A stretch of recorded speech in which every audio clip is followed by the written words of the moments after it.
Oi, gente. Meu nome é Jaque. Estou aqui para a segunda aula de jogos teatrais com uma introdução à linguagem da palhaçaria. Essas aulas são feitas através de um projeto que é o Ponto de Cultura Espaço Livre Biguá, que fica aqui em Guaíba, no Rio Grande do Sul, onde eu moro. E estamos então na segunda aula online, né? Já fizemos algumas presenciais desde janeiro. E queria agradecer a quem assistiu a primeira aula e enviou relatos, o Ricardo, Antônio e Alice, e mais milhares, milhões de pessoas. Mas queria agradecer principalmente ao Ricardo, Alice e ao Antônio que enviaram seus relatos, seus comentários. É bem importante para mim ter recebido antes de fazer essa segunda aula aqui para vocês. Bom, queria falar um pouquinho também sobre o que a gente comentou na outra aula, que é a questão do riso, da leveza, do humor, de rir em momentos em que o riso às vezes não cabe, do que se pode rir, como que o humor e o riso pode nos amparar e nos ajudar nesses momentos. Então eu vou ler para vocês alguns trechos desse livro aqui, que é o livro Humor é Coisa Séria, de Abraham Slavutsky, que é um psicanalista aqui de Porto Alegre. E esse livro é emprestado da minha amiga Lígia. Obrigada, Lígia. E eu vou ler uns trechos para vocês que vai de encontro a essa questão da leveza, né? O que é o humor e onde está o humor nisso tudo que a gente está passando, por exemplo, agora na pandemia? O humor diminui a angústia. Portanto, ter sentido de humor é dispor de um poder no difícil jogo da existência. O humor é uma forma de jogar, de brincar e se rebelar diante da humilhação e do desamparo. E assim revela o outro lado das coisas, goza de tudo em busca de uma visão mais leve do mundo. Entretanto, o humor não dá respostas, mas faz boas perguntas e ajuda a pensar. Pois o humor não se pretende salvador, mas sim trata de aliviar o peso. É um curativo da alma, assim como a arte.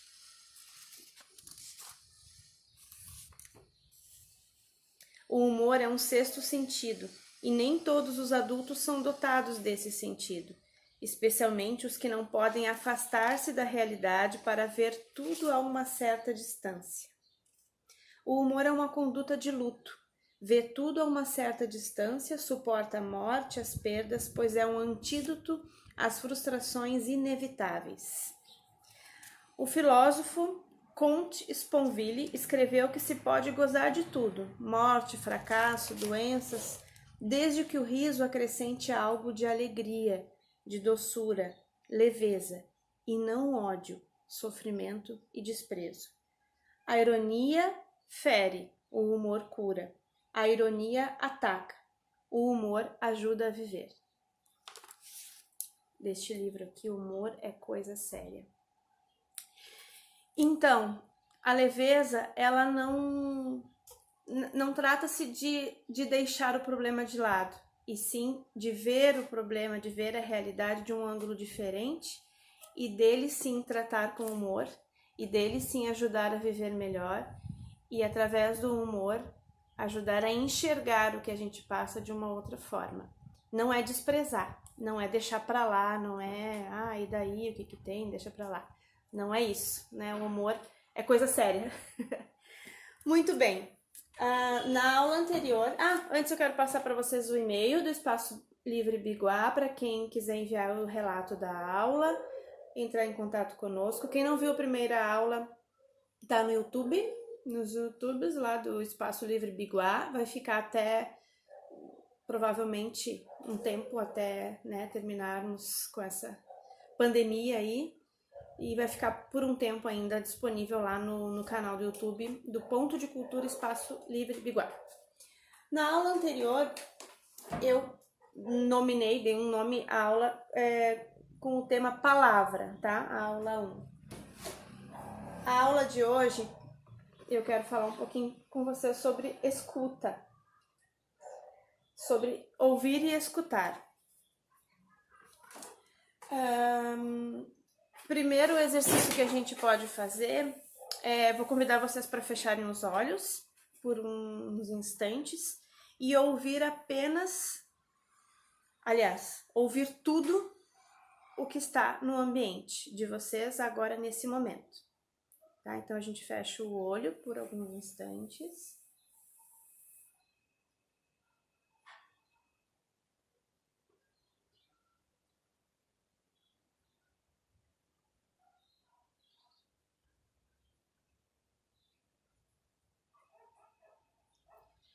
Vocês podem fazer esse exercício em outros momentos, em vários momentos do dia. Eu ouvi aqui vento, cachorro, agora tem um caminhão passando. Antes de começar aqui a gravar, ouvi vários outros ruídos. Um avião passou, aqui perto de casa tem um serralheiro que liga a máquina dele de vez em quando. Tem carro passando na rua, cachorro é o tempo todo, às vezes eles brigam. Enfim, ouvir os sons do ambiente, tudo que chegar aos nossos ouvidos. Ó, a serra, não sei se vocês estão ouvindo, a serra aqui do serralheiro. Agora eu vou produzir alguns sons, tá? Fechem os olhos de novo. Vou produzir com alguns instrumentos musicais que eu tenho aqui.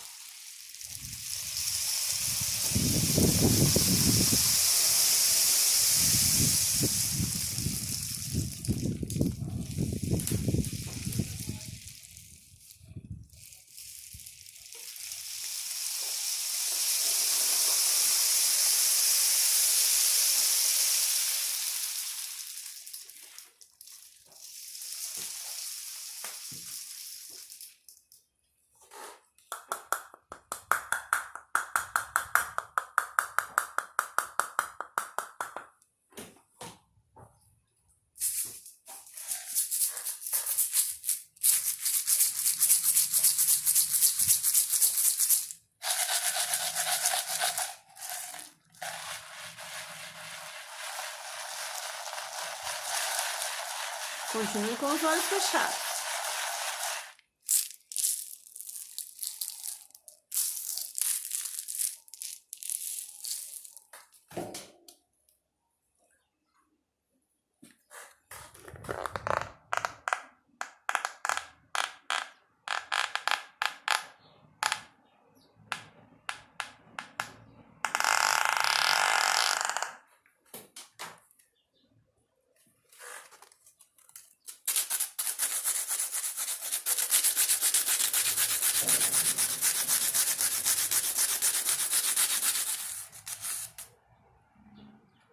Podem abrir os olhos, vou mostrar para vocês como que eu produzi alguns sons.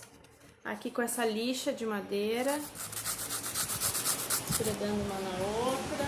Ó o caminhão passando. Casca de coco. Eu esqueci o nome. Esqueci o nome desse instrumento aqui. Ele é muito simples, ó. Dentro tem essa cordinha. E esse formato dele faz produzir esse som com esse fio.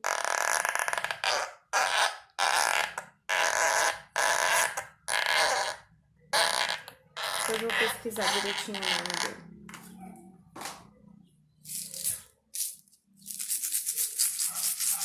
Com crianças, isso aqui é muito bom. É uma embalagem de desodorante, tem uma fita aqui e pedrinhas. Ou pode ser areia, 2 tampinhas de requeijão com uma fita. E aqui o pau de chuva.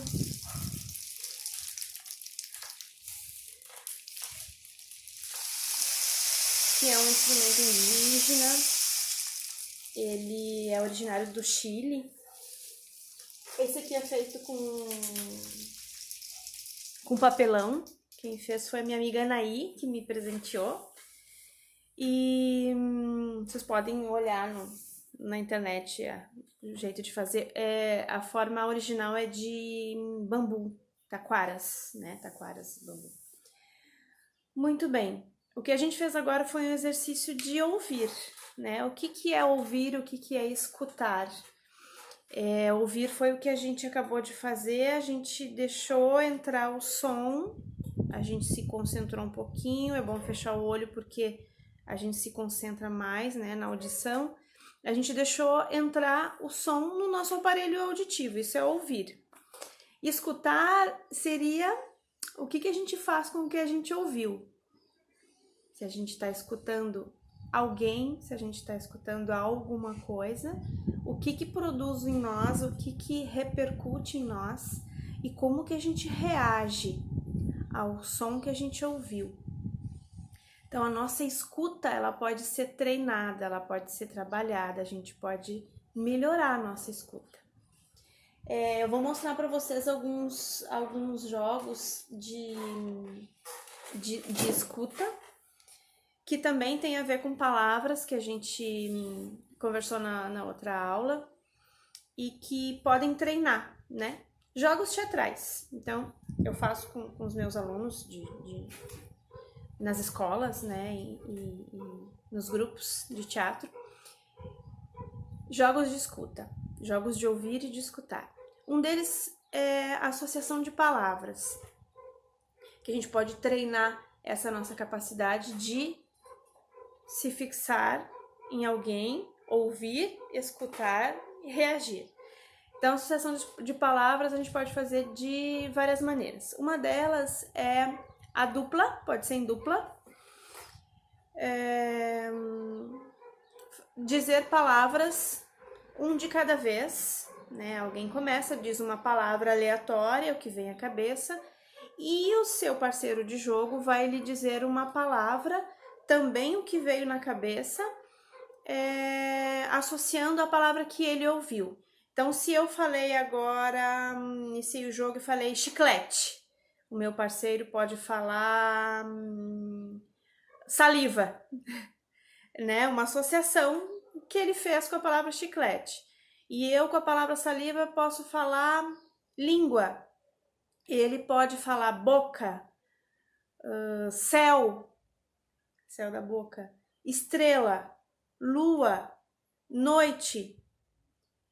E as palavras vão indo. Como a gente falou na outra aula da pedrinha, né, jogada no nosso cérebro, repercute em várias outras lembranças e bagagem que nós temos. A palavra final pode não ter, quando a gente termina de brincar, e vocês podem fazer isso também virtualmente, quando a gente termina de brincar, pode não ter nada a ver com a primeira palavra. Então, eu disse chiclete e já estava lá na palavra noite, né? Chiclete e noite. Não tem nenhuma associação lógica essas duas palavras. Então, a gente pode viajar bastante nisso. Eu preciso ser super criativo, super brincalhão e super engraçadão para poder brincar, para poder jogar? Não, gente, não. Isso até eu ia falar na primeira aula. A gente tem que ser o que a gente é. Com a nossa bagagem, com o nosso histórico, com o que a gente tem, a gente pode brincar. Então, a gente não precisa tentar ser engraçado, a gente não precisa tentar ser super criativo para poder brincar. Pelo contrário, sendo o que a gente é, a gente vai revelar coisas que às vezes a gente até nem sabia que tinha. Um outro jogo de associação de palavras, de dupla também, pode ser o seguinte: a dupla vai falar palavras ao mesmo tempo. Eu posso contar 1, 2, 3 e falar, ou então a gente pode até na inspiração dar um sinal para falar a palavra. Por exemplo, parede. Ao mesmo tempo, simultaneamente, o meu colega de jogo vai falar alguma palavra também para iniciar. Então, eu posso, na inspiração, parede, ou contando 1, 2, 3. 1, 2, 3, parede. E o meu colega vai falar alguma outra palavra que veio à cabeça dele. Então, aí, eu vou ouvir o que ele está dizendo, e ele vai ouvir o que eu estou dizendo, e nós vamos estar falando ao mesmo tempo. Então precisa ter essa escuta, precisa ter essa atenção no outro, esse foco no outro. Então, se eu disse parede e o meu colega, não sabendo que palavra eu ia dizer, disse árvore, qual palavra eu posso associar com parede e árvore? 1, 2, 3. Madeira. O meu colega pode ter associado com parede, árvore, tronco, tijolo. Pode ter feito uma associação. E aí a dupla vai indo, falando palavras sempre ao mesmo tempo, até que a palavra seja a mesma. E acontece mesmo. É só brincar, jogar, vai indo, vai associando, deixa vir o que lembrou aquelas duas palavras, o que aquelas duas palavras ditas pelos dois lembram ou associam, o que te remete. A palavra sendo falada pelos dois vai chegando até palavras próximas e similares. Então é um jogo que não distancia o significado das palavras, mas vai aproximando. Um outro jogo de palavras pode ser feito com o teu grupo, né? Quando isso for possível, novamente, com o teu grupo, em círculo. Vocês podem estar sentados no chão. E é um jogo de memória, mas que tem muito da escuta. Meu sanduíche tem, ou na minha mala tem. Vamos começar pelo sanduíche. Eu inicio e digo: no meu sanduíche tem pão. Quem está do meu lado, direito ou esquerdo, enfim, quem vai continuar a brincadeira, o jogo, vai dizer: no meu sanduíche tem pão. E ele vai dizer outra coisa. E queijo. O terceiro jogador, no meu sanduíche tem pão, queijo e ovo. No meu sanduíche tem pão, queijo, ovo e tomate. No meu sanduíche tem pão, queijo, ovo, tomate e alface. Cada um precisa dizer o seu ingrediente para o sanduíche, mas precisa repetir de todos os outros. O que geralmente acontece nesse jogo? Eu fico preocupada em dizer a palavra, o meu ingrediente, e esqueço e me desatento e não ouço, não escuto, além de ouvir e escutar, não escuto o que os meus outros parceiros de jogo estão falando. E quando chega na minha vez, eu tô com a minha palavra já na cabeça, porque eu já pensei nela, mas deixei de ouvir quem estava falando do meu lado, porque estava com a minha atenção em outra coisa. Então esse jogo ele pode ser feito em várias rodadas, é um jogo de memória também. E claro que vai dar erro, claro que vai dar atrapalhada, mas brincar com isso também, começa de novo, né? Alguns ingredientes ficam perdidos no meio do caminho, mas é importante exercitar. Os jogos teatrais, eles nos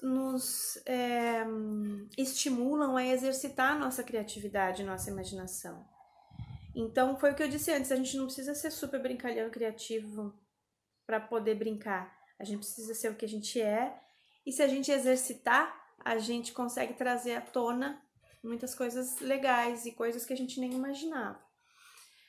Meu sanduíche tem uma outra versão que é na minha mala tem. Também pode ser brincada, que é na minha mala, vou viajar e na minha mala tem toalha de banho. Na minha mala tem toalha de banho e escova de dente. Na minha mala tem toalha de banho, escova de dente, escova de cabelo. Na minha mala tem toalha de banho, escova de dente, escova de cabelo e secador de cabelo. Na minha mala tem, e assim vai indo. Então esse é um dos jogos. Um outro jogo que é mais físico, mais de cena, né, para quem trabalha com teatro, ou para quem é professor, ou para quem tem um grupo de teatro e precisa exercitar a escuta, precisa exercitar o corpo, é o seguinte: é um jogo que a gente pode produzir cenas, de preferência que não sejam cenas faladas, mas que tenham ruídos, barulhos, onomatopeias, né, onomatopeia, acho que é. que são aquelas palavras com poucas letras, né?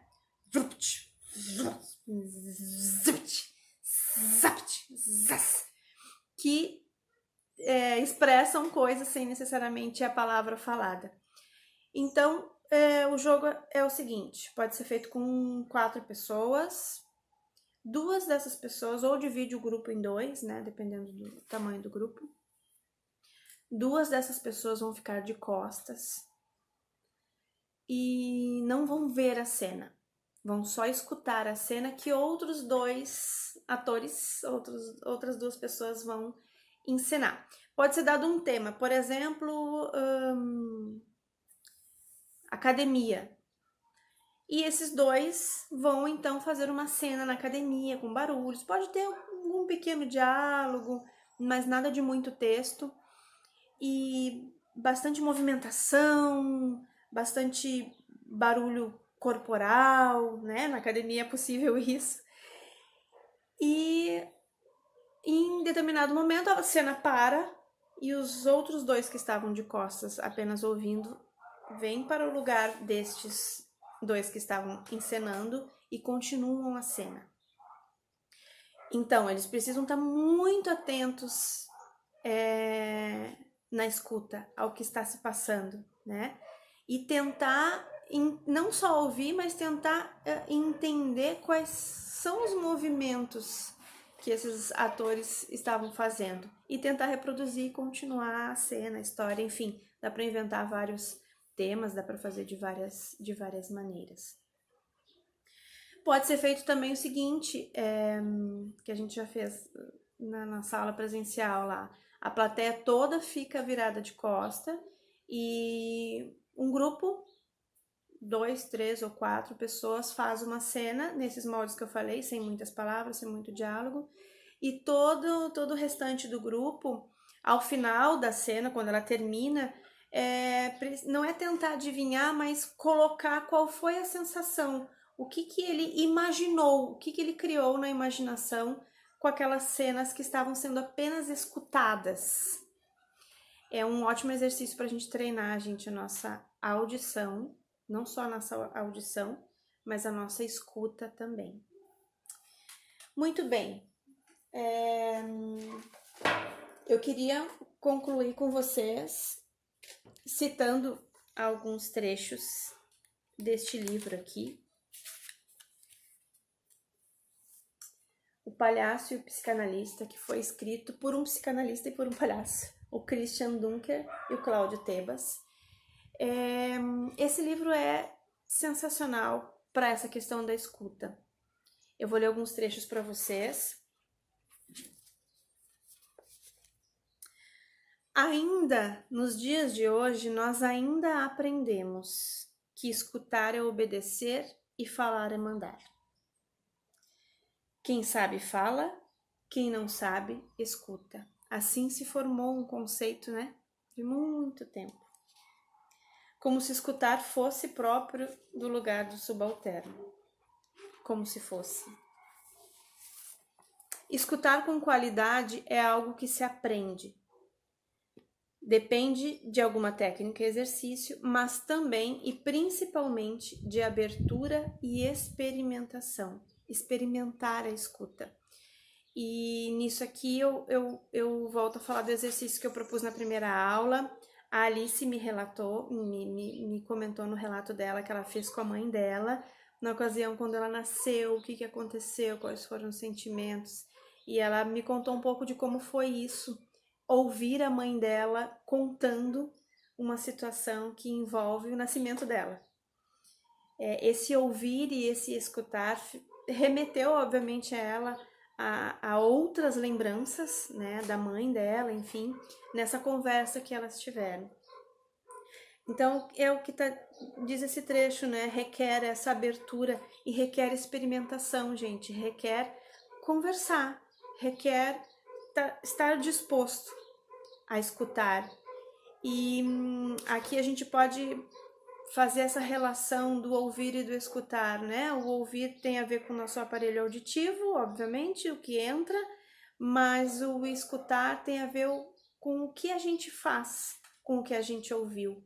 E isso de ouvir revela muito do que está sendo dito por uma outra pessoa, né? Muito do que ela é e do que ela quis dizer, não apenas do que ela disse. Palhaços e psicanalistas concordam que a arte da escuta do outro começa pela possibilidade de escutar a si mesmo.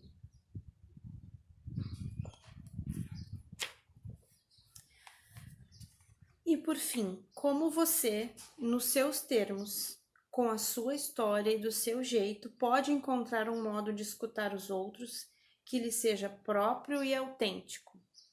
É por essa regra e por esse motivo que a escuta começa pela escuta de si. Ou seja, não é eles dizem, né, os autores dizem no livro, não é um manual prático de como escutar, mas é uma proposta de exercitar, experimentar a escuta e do seu jeito fazer com que ela funcione nos teus relacionamentos.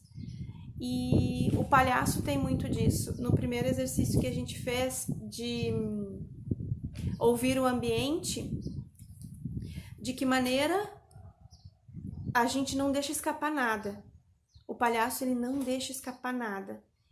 Se ele tá na rua, ou se ele tá no hospital, ou se ele tá no teatro, ou se ele tá numa escola, tudo que lhe acontece, todos os ruídos, todos os barulhos, ele se afeta.